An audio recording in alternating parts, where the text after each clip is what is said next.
नमस्कार, ये आकाशवाणी पटना है। अब आप अंशु अवस्थी से प्रादेशिक समाचार सुनिए। पहले मुख्य समाचार।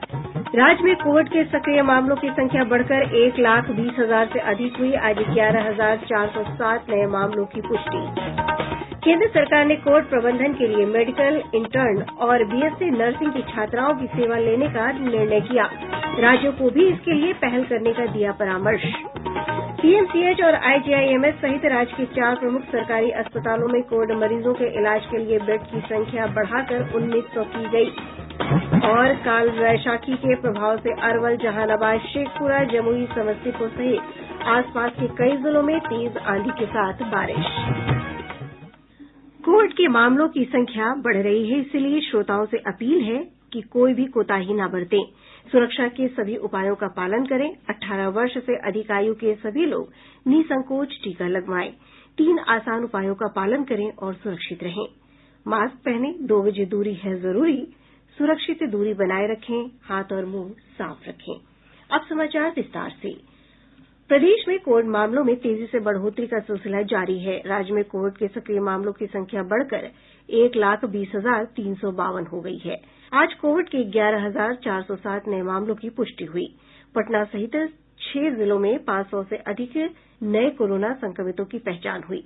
पटना में सर्वाधिक 2,028 नये मामले सामने आये, जबकि वैशाली में 1,035, गया में 662, मुजफ्फरपुर में 653, पश्चिमी चंपारण में 549 और बेगूसराय में 510 नये कोरोना संक्रमित मिले। पिछले 24 घंटे में राज्य में 72,658 सैंपल की कोरोना जांच की गयी। देश में कोरोना संक्रमण की दूसरी लहर के बीच आज कुछ राहत की खबर है। पिछले सप्ताह एक दिन में लगभग 4 लाख मामले सामने आने के बाद पिछले 24 घंटे के दौरान 3,68,000 से अधिक लोगों में संक्रमण पाया गया। लगातार दूसरे दिन देश में एक दिन में 3 लाख से अधिक लोग संक्रमण मुक्त हुए हैं। स्वास्थ्य और परिवार कल्याण मंत्रालय ने कहा है कि अब तक 1,62,00,000 से अधिक लोग ठीक हो चुके हैं। मंत्रालय ने यह भी कहा है कि इस समय देश में 34,13,000 से अधिक रोगियों का इलाज चल रहा है। केंद्र सरकार ने वरिष्ठ डॉक्टरों और शिक्षकों के पर्यवेक्षण में मेडिकल इंटर्न को कोविड प्रबंधन कार्य के लिए तैनात करने की अनुमति देने का फैसला किया है। प्रधानमंत्री नरेंद्र मोदी की अध्यक्षता में आज हुई बैठक में यह निर्णय लिया गया। कोविड से निपटने के लिए एमबीबीएस अंतिम वर्ष के विद्यार्थियों की सेवाओं का उपयोग, फोन पर परामर्श और संक्रमण के हल्के लक्षणों वाले मरीजों की निगरानी जैसी सेवाओं के लिए किया जाएगा। अंतिम वर्ष के स्नातकोत्तर विद्यार्थियों की सेवाओं का उपयोग रेजिडेंट के रूप में पहले की तरह जारी रखा जा सकता है। यह फैसला भी किया गया है कि वरिष्ठ डॉक्टरों और नर्सों के पर्यवेक्षण में बीएससी जनरल नर्सिंग और मिडवाइफरी की नर्सों की सेवाएं ली जा सकती हैं। ऐसे सभी प्रोफेशनल को 100 दिन की कोविड ड्यूटी पूरी करने के बाद प्रधानमंत्री का विशिष्ट कोविड राष्ट्रीय सेवा सम्मान दिया जाएगा। राज्यों और केंद्र शासित प्रदेशों से आग्रह किया गया है कि कोविड मरीजों को राहत उपलब्ध कराने के लिए श्रम शक्ति की अधिकतम उपलब्धता के लिए इसी तरह के उपायों पर विचार किया जाए। समीक्षा बैठक के दौरान कई महत्वपूर्ण निर्णय लिए गए। इससे कोविड मरीजों के उपचार के लिए जरूरी चिकित्सा कर्मियों की उपलब्धता में महत्वपूर्ण वृद्धि होगी। बैठक में राष्ट्रीय पात्रता और प्रवेश परीक्षा नीट स्नातकोत्तर परीक्षा कम से कम 4 महीने तक स्थगित करने का फैसला किया गया। इससे कोविड ड्यूटी के लिए प्रशिक्षित डॉक्टरों की उपलब्धता सुनिश्चित होगी। ये परीक्षा इस वर्ष 31 अगस्त से पहले नहीं होगी। परीक्षा की तिथि घोषित किए जाने के बाद विद्यार्थियों को तैयारी के लिए कम से कम 1 महीना दिया जाएगा। राज्य सरकार ने प्रमुख सरकारी कोविड अस्पतालों में बेडों की संख्या बढ़ाकर 1900 कर दी है। अब कोविड संक्रमित लोगों को इलाज में काफी सुविधा होगी। प्राप्त जानकारी के अनुसार पीएमसीएच, आईजीआईएमएस, राजेंद्र नगर नेत्रालय और बिहटा स्थित ईएसआईसी मेडिकल कॉलेज अस्पताल में बेड की संख्या में बढ़ोतरी की गई है। बिहटा स्थित ईएसआईसी मेडिकल कॉलेज अस्पताल में कोविड मरीजों के इलाज के लिए 100 बेड की सुविधा शुरू हो गई है। रक्षा मंत्रालय के संगठन डीआरडीओ की ओर से इस अस्पताल का संचालन किया जा रहा है। प्रधानमंत्री नरेंद्र मोदी ने कल देश में गैसीय ऑक्सीजन की आपूर्ति और उपलब्धता बढ़ाने के उपायों की समीक्षा की। इस्पात उद्योग, रिफाइनरी और पेट्रोकेमिकल इकाइयों, उद्योगों, बिजली संयंत्र जैसे उद्योग गैसीय ऑक्सीजन का उत्पादन कर रहे हैं। हमारे संवाददाता ने बताया कि ऑक्सीजन चिकित्सा उद्देश्यों के लिए उपयोग की जा सकती है। सरकार द्वारा ऐसी औद्योगिक इकाइयों की पहचान करने की नीति अपनाई जा रही है जो अपेक्षित शुद्धता वाली गैसीय ऑक्सीजन बना रही है। इनमें से शहरों के निकट इकाइयों की पहचान की गई है जिनके पास अस्थायी कोविड देखभाल केंद्र स्थापित किए जा सकें ताकि बिस्तरों पर ऑक्सीजन की सुविधा आसानी से उपलब्ध कराई जा सके। प्रायोगिक आधार पर ऐसे 5 केंद्र शुरू किए गए हैं। यह प्रक्रिया संयंत्र चला रहे सार्वजनिक क्षेत्र के उपक्रमों या निजी उद्योगों और केंद्र तथा राज्य सरकारों के समन्वय से संपन्न की जा रही है। केंद्र सरकार के अनुसार जल्द ही ऐसे संयंत्रों के निकट अस्थायी अस्पतालों में ऑक्सीजन सुविधा युक्त करीब 10,000 बिस्तर उपलब्ध कराए जा सकते हैं। राज्य सरकारों को महामारी से निपटने के लिए ऑक्सीजन सुविधा युक्त बिस्तरों वाले ऐसे और अधिक कोविड देखभाल केंद्र की स्थापना के लिए प्रोत्साहित किया जा रहा है। दीपेंद्र कुमार, आकाशवाणी समाचार, दिल्ली।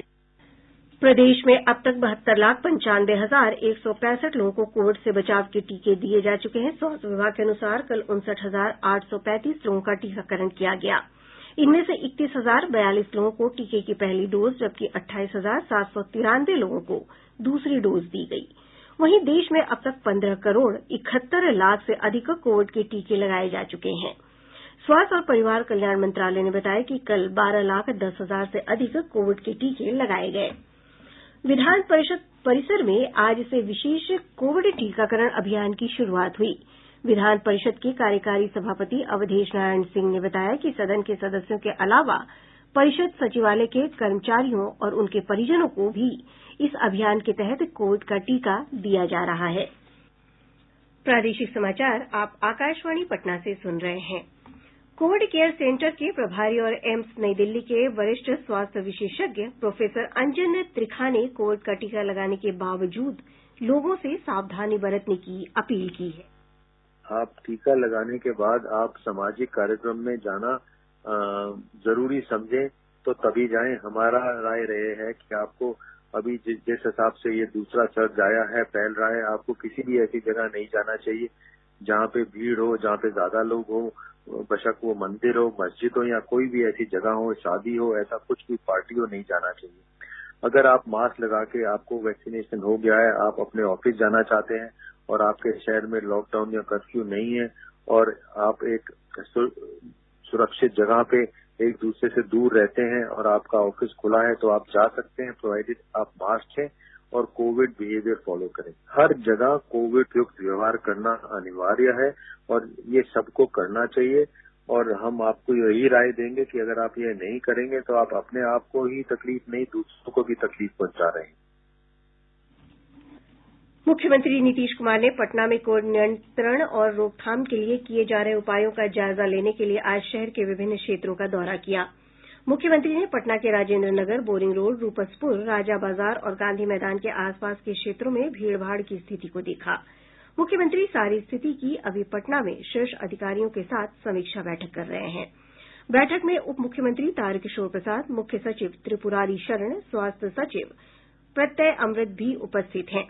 माना जा रहा है कि बैठक में कोविड नियंत्रण को लेकर आगे की रणनीति को लेकर कोई महत्वपूर्ण फैसला लिया जा सकता है। गौरतलब है कि राज्य में 15 मई तक कोविड रोकथाम को लेकर कई प्रतिबंध लगाए गए हैं। पटना शहर में विभिन्न मंडियों में भीड़ नियंत्रण को लेकर जिला प्रशासन ने दंडाधिकारियों की तैनाती की है। दीघा बाजार, बाजार समिति पटना, राजेंद्र नगर, मीठापुर और मालसलामी स्थित मारूफगंज थोक किराना मंडी में इन दंडाधिकारियों को प्रतिनियुक्त किया गया है। इधर कंकड़बाग और राजेंद्र नगर की सब्जी मंडियों में कोविड दिशा निर्देशों के उल्लंघन के बाद दोनों सब्जी मंडियों को कंकड़बाग के रेनबो मैदान में स्थानांतरित करने का निर्णय किया गया है। जिलाधिकारी चंद्रशेखर सिंह ने मीठापुर थोक सब्जी मंडी को चितकोहरा मैदान में और दीघा सब्जी मंडी को आईटीआई मैदान में स्थानांतरित करने का आदेश दिया है। दरभंगा नगर निगम क्षेत्र सहित जिले में विभिन्न प्रखंडों के 32 गांवों में कोविड के मामले पाये जाने के बाद 32 कंटेनमेंट जोन बनाये गये हैं। इन क्षेत्रों में आवाजाही पर पूरी तरह प्रतिबंध लगा दिया गया है। आने जाने के रास्तों को बैरिकेडिंग कर घेर दिया गया है। इधर शेखपुरा जिले में कोविड के बढ़ रहे मामलों के मद्देनजर 12 मई तक स्थानीय अदालत में न्यायिक कामकाज स्थगित कर दिया गया है। प्रभारी जिला न्यायाधीश मोहम्मद गियासुद्दीन ने कहा है कि इस दौरान केवल रिमांड संबंधी कार्यों का निष्पादन किया जाएगा। वीर कुंवर सिंह विश्वविद्यालय आरा के कुल सचिव प्रोफेसर नन्हेश्वर प्रसाद का कोविड के कारण निधन हो गया। उनका इलाज रोहतास के नारायण मेडिकल कॉलेज अस्पताल में चल रहा था। स्वतंत्रता सेनानी और जाने माने समाजवादी नेता S.A. करीम बाबू का आज उनके पैतृक आवास समस्तीपुर जिले के मथुरापुर में निधन हो गया। वे 93 वर्ष के थे। मथुरापुर स्थित कब्रिस्तान में उन्हें सुपुर्दे खाक किया गया। उनके निधन पर राज्य के पूर्व मंत्री और सांसद रामनाथ ठाकुर ने गहरा शोक जताया है। प्रदेश में आज कई स्थानों पर काल वैशाखी के प्रभाव से तेज आंधी के साथ बारिश हुई। शेखपुरा, अरवल, पटना, बक्सर, भोजपुर, गया, जहानाबाद और आसपास के क्षेत्रों में हल्की वर्षा हुई। कुछ स्थानों पर ओलावृष्टि भी हुई। हमारे संवाददाताओं ने बताया कि जमुई और समस्तीपुर में भी तेज आंधी के साथ बारिश हुई है। मौसम वैज्ञानिक दिनेश कुमार भारती ने बताया कि पड़ोसी राज्यों के ऊपर एक चक्रवातीय परिसंचरण क्षेत्र बना हुआ है और एक ट्रफ लाइन प्रदेश के विभिन्न हिस्सों से होकर गुजर रही है। इसके कारण 7 मई तक राज्य में तेज आंधी के साथ बारिश की स्थितियां बन रही हैं। एक चक्रवाती परिसंचरण का क्षेत्र समुद्र तल से 0.9 किलोमीटर पर पश्चिमी उत्तर प्रदेश एवं आसपास स्थित है और यहीं से एक ट्रफ लाइन पूर्वी उत्तर प्रदेश, बिहार एवं सब हिमालयन पश्चिम बंगाल से असम तक समुद्र तल से 1.5 किलोमीटर पर गुजर रही है, जिसके परिणाम स्वरूप प्रदेश भर में कुछ जगहों पर आकाशीय बिजली चमकने, वज्रपात, हल्की से मध्यम दर्जे की वर्षा के साथ 30 से 40 किलोमीटर प्रति घंटे की रफ्तार से हवा चलने का पूर्वानुमान है। दिन के तापमान में कोई खास बदलाव की उम्मीद नहीं है। इधर मौसम विभाग ने अगले 2 से 3 घंटों के दौरान अररिया, कटिहार, पूर्णिया, दरभंगा, सुपौल, सहरसा और मधेपुरा में तेज आंधी के साथ बारिश का अलर्ट जारी किया है।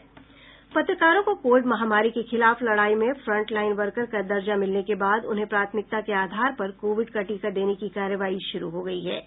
पटना जिला प्रशासन ने टीकाकरण कराने के इच्छुक पत्रकारों से अपने सत्यापित आधार कार्ड भेजने को कहा है। अपना पंजीकरण कराने के लिए पत्रकार पटना जिला जनसंपर्क अधिकारी के कार्यालय के ईमेल पता dpropatna@gmail.com पर अनुरोध भेज सकते हैं। इसके अलावा सीधे जिला जनसंपर्क कार्यालय से भी संपर्क किया जा सकता है। बेगूसराय जिले के बखरी में घाघरा इलाके में एक पानी भरे गड्ढे में डूबने से 5 बच्चों की मौत हो गई। सभी शव बरामद कर लिए गए हैं। रोहतास जिले के सासाराम मुफस्सिल थाना क्षेत्र में 4 अपराधियों ने आज दिन दहाड़े एक पेट्रोल पंप से 9,23,000 रुपये लूट लिए। पेट्रोल पंप मैनेजर बैंक में पैसा जमा कराने जा रहा था। प्रदेश में चिकित्सकों के 1,000 पदों पर अस्थायी नियुक्ति के लिए 10 मई को वॉक इन इंटरव्यू का आयोजन किया जाएगा। स्वास्थ्य मंत्री मंगल पांडेय ने बताया कि सभी जिला मुख्यालयों में इंटरव्यू आयोजित की जाएगी। उन्होंने बताया कि जल्द ही पारा मेडिकल स्टाफ की नियुक्ति की प्रक्रिया भी शुरू कर दी जाएगी। और अब अंत में मुख्य समाचार। राज्य में कोविड के सक्रिय मामलों की संख्या बढ़कर 1,20,000 से अधिक हुई। आज 11,407 नए मामलों की पुष्टि। केंद्र सरकार ने कोविड प्रबंधन के लिए मेडिकल इंटर्न और बीएससी नर्सिंग की छात्राओं की सेवा लेने का निर्णय किया। राज्यों को भी इसके लिए पहल करने का दिया परामर्श। पीएमसीएच और आईजीआईएमएस सहित राज्य के 4 प्रमुख सरकारी अस्पतालों में कोविड मरीजों के इलाज के लिए बेड की संख्या बढ़ाकर 1,900 की गई। और काल वैशाखी के प्रभाव से अरवल, जहानाबाद, शेखपुरा, जमुई, समस्तीपुर सहित आसपास के कई जिलों में तेज आंधी के साथ बारिश। इसके साथ ही आकाशवाणी पटना से प्रसारित प्रादेशिक समाचार का ये अंक समाप्त हुआ।